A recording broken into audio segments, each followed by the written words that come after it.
நமது இதய தெய்வம் புரட்சி கலைஞர் கேப்டன் அவர்களை வணங்கி தேசிய முற்போக்கு திராவிட கழகத்தின் சார்பாக அனைத்து மாவட்ட கழக செயலாளர்களுக்கும், ஒன்றியம், நகரம், பேரூர் கிளைக்கழக நிர்வாகிகளுக்கும், மகளிர் அணி சகோதரிகளுக்கும், சார்பு அணி நிர்வாகிகளுக்கும், தலைவர் அவர்களை தன் உயிர் மூச்சாய் கொண்டுள்ள அனைத்து தொண்டர்களுக்கும் என் பணிவான வணக்கங்களை நான் தெரிவித்துக் கொள்கிறேன்.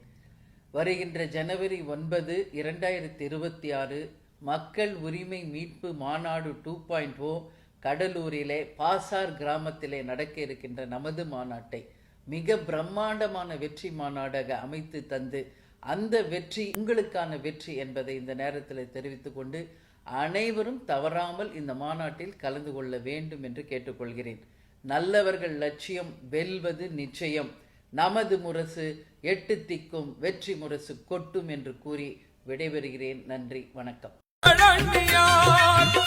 ஏழைகள் வாழ்வை வளம் பெற வைப்பார் எங்கள் அண்ணியார். சமூக நீதி காக்கும் வீர மங்கை எங்கள் அண்ணியார். தமிழக மக்கள் நலன் காக்கும் அன்னையா எங்கள் அண்ணியார். தமிழக அரசியலில் தமிழர்கள் வாழ்வு தலை சிறக்க வைக்க